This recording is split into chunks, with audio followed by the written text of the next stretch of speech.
Good morning student. अगर आप class 6 में पढ़ते हैं तो फिर आप इस चैनल को सब्सक्राइब कर सकते हैं, क्योंकि ये क्लास 6 मैथ का बुक है, यानी गणित का किताब है और ये कक्षा 6 वालों का क्लास 6 का है।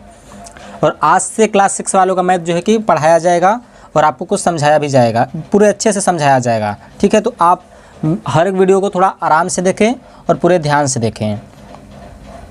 आपको पढ़ाई करना है, अगर आपको अपने कक्षा में प्रथम स्थान आना है तो आपको सभी छात्रों से कुछ अलग पढ़ना होगा। मतलब कि आपको सभी छात्रों से अलग पढ़ना होगा। अलग क्या पढ़ना होगा? सभी छात्र खेलते हैं, दोपहर के टाइम में भी खेलते हैं। मैंने कुछ छात्रों को देखा है शाम को भी खेलते हैं, दोपहर में खेलते हैं, सुबह खेलते हैं।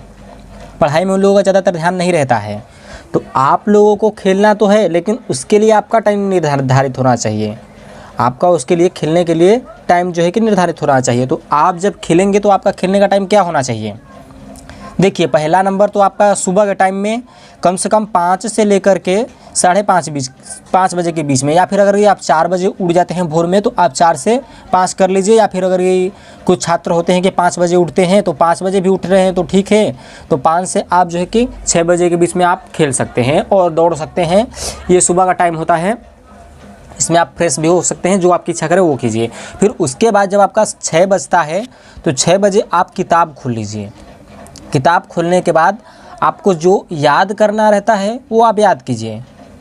या फिर अगर आपको गणित देखिए सुबह में आप समझेंगे तो आप थोड़ा इजीली समझ जाएंगे। सुबह का टाइम क्या होता है ना, शांति रहता है। ये तो आपने सभी के टीचरों से सुना होगा कि सुबह के टाइम में जो भी आप पढ़ते हैं आपको जल्दी याद हो जाता है। ये बात सही भी है, ये बात जो है कि कुछ हद तक सही भी है। अगर आप थोड़ा सा देखिए, कुछ छात्र क्या होते हैं ना कि उनके माता पिता फोर्स करते हैं कि बेटा आप पढ़ लो, तो उनके छात्र क्या होते हैं कि पढ़ने तो बैठ जाते हैं, कापी किताब खोलकर बैठ जाते हैं, पढ़ने लगते हैं। पढ़ते पढ़ते उनको 1 घंटा बीत जाता है, पर उनको क्या होता है, कुछ याद ही नहीं होता है। क्यों नहीं याद होता है? तो मैं आपको इसका कारण भी बता देता हूँ। तो उनको याद इसलिए नहीं होता है क्योंकि वो मन से नहीं पढ़ते हैं।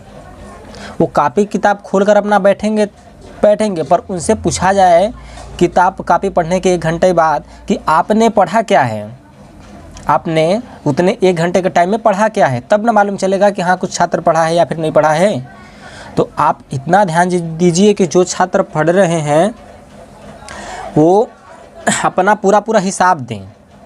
पूरा हिसाब देने का मतलब यह है कि जो आपने पढ़ा है आपको याद क्या है।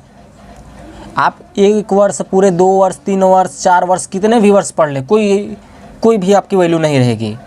जब तक आपको कुछ याद नहीं रहेगा तब तक आपका पढ़ाई आपने क्या किया है माना ही नहीं जाएगा। इसलिए तो एग्ज़ाम भी होता है आप लोगों का। एग्ज़ाम में अगर आप कितना भी पढ़ लें, अगर आपको याद नहीं रहेगा, समझ में नहीं आया रहेगा, तो आपके पढ़ाई करने या ना करने का कोई अर्थ नहीं रहता है। तो मैं आपसे ज़्यादा कुछ बात नहीं करना चाहूँगा और आपका क्लास जो कि स्टार्ट हो चुका है, तो आप सब अपना क्लास स्टार्ट करें।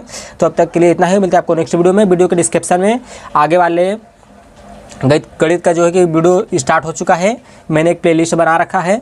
इसके वीडियो के डिस्क्रिप्शन में मैं इसका लिंक दे दूंगा प्लेलिस्ट का, और आप उससे जो कि क्लास करें। और एक लेफ्ट साइड में भी मैं दे दूंगा, उस पर भी आप क्लिक करके जो कि प्लेलिस्ट में जा सकते हैं। तो चलिए, गुड बाय।